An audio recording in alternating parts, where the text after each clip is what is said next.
What do you got, ladies and gentlemen? Lycos here, and today I'm here at my base in progress, and I wanted to pass on to you a few tips on building a really cool base for yourself.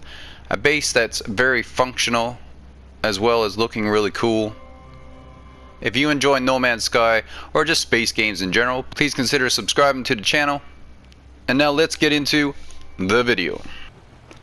One tip that I wish I knew from the very beginning when I started building bases is that you can delete an item, and once you delete that item, all of the materials that you used to create it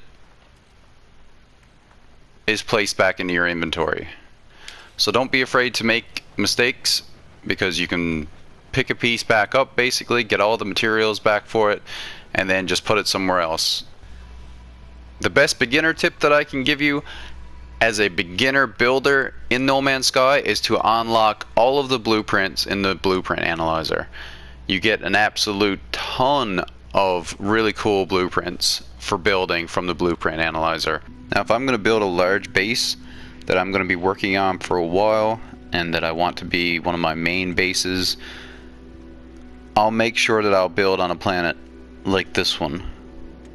This planet never has any hostile weather.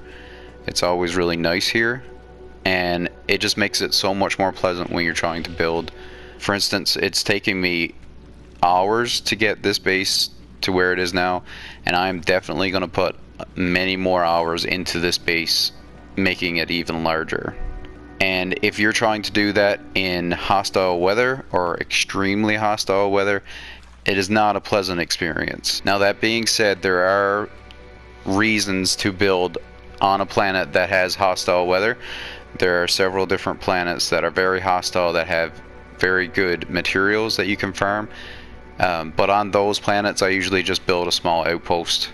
Another thing that you want to keep in mind when you're building your base is you want to build it next to a lot of resources, and that's another perk to building on these type of planets. The more of a paradise type of planet, you usually get a ton of good resources that you can use. You want a lot of carbon in the area, a lot of pure ferrite, and an absolute ton of ferrite dust.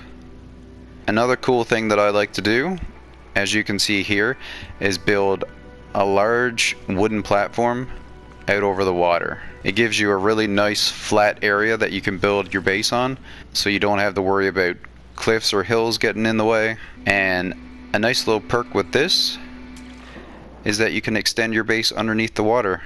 Another thing that I like to do is stock up on certain things when I'm at the Galactic Trade. Ion batteries is something that I definitely stock up on because they're quite cheap and they come in handy for a lot of different things, but building is definitely one of them. Metal plating sometimes as well, I'll stock up on that.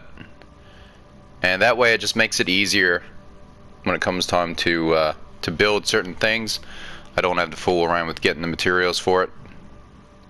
Now, in my opinion, having a frost crystal farm is very important for building a base, because you want to have those windows in your base. It makes your base look so much cooler, gives you a much better view while you're inside of your base. So just make yourself a decent sized frost crystal farm, and you'll be set for glass into the future.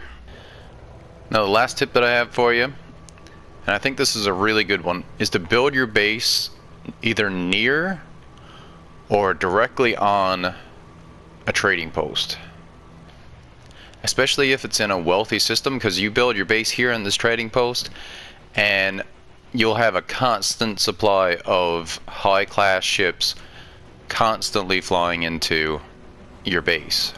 Alright, ladies and gentlemen, if you like this video, smash that subscribe button, show that like button who's boss. I hope you got lots of useful information from this video, and I'll see you all in the next one. Later, everyone.